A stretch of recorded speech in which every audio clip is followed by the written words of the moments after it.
ఇఫ్కో కొరకు భూములు ఇచ్చిన రైతులు కళ నెరవేరింది అని అన్నారు.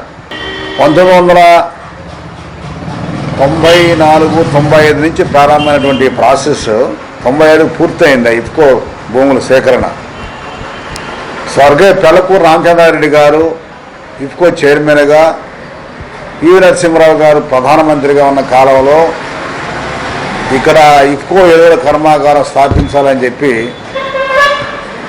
కోవూరు కోదండరామస్వామి దేవస్థానం 1100 ఎకరాల భూములు ఎండోమెంట్ ల్యాండ్, 1100 CJPS డీఫారం పట్టాల భూములు సేకరించడం జరిగింది. సుమారు 2772 ఎకరాలు ఆ రోజు భూసేకరణ జరిగింది. ఆ రోజు ఎవరు కూడా ఒక రూపాయి ఇవ్వాల. ఎండోమెంట్ బోర్డులో ఏదో డబ్బులు కట్టారన్నారు, అది ఒక భాగం. ప్రధానంగా 1100 చిల్లర ఎకరాలు, ఇందులో 500 ఎకరాలు పైగా శ్రీహరికోటలో నిర్వాసితులైనటువంటి వాళ్ళకి రీహాబిలిటేషన్ కింద, పునరావాసం కింద ఇచ్చినటువంటి భూములు ఉన్నాయి.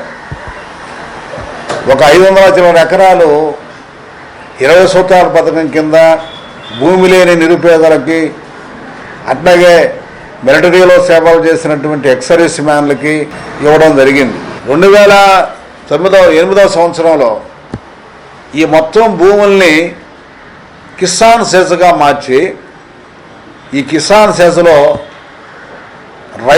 వ్యవసాయ ఆధారిత పరిశ్రమలు పెట్టి ఈ చుట్టుపక్కల ఉన్నటువంటి గ్రామాల్లో రైతాంగానికి ఉపయోగపడే విధంగా ఇక్కడ ఉన్నటువంటి పరిశ్రమలు ఉపయోగపడతాయని చెప్పడం, దానికి ఒక పెద్ద నోట్ ఇవ్వడం జరిగింది. ఇఫ్కో కిసాన్ గాలికి పోయిందో మరి మనకు తెలియదు, కానీ ఈరోజు సెస్ పేరు మీద ఇఫ్కో యాజమాన్యం రియల్ ఎస్టేట్ బిజినెస్ చేస్తూ పెద్ద పెద్ద కంపెనీలకి వీళ్ళు కోట్ల రూపాయలకు ఆ భూములు అమ్ముతున్నారు. అసలు ఈ అధికారం, ఈ హక్కు ఏ రకంగా వీళ్ళకి సంక్రమించిందని ప్రశ్నించాల్సిన నాయకులు ఈడ రైతులు కళలు నెరవేరినాయని అనటం సబబు కాదు. ఇప్పటికైనా మీరు ఆలోచించి ఈ భూములు కోల్పోయినటువంటి నిరుపేదలు, పునరావాసం కింద వచ్చినటువంటి వాళ్ళకి న్యాయం చేయాలా, దానికోసం మీ ప్రయత్నాలు చేయాలని చెప్పి మేము విజ్ఞప్తి చేస్తున్నాం, డిమాండ్ చేస్తా ఉన్నాం.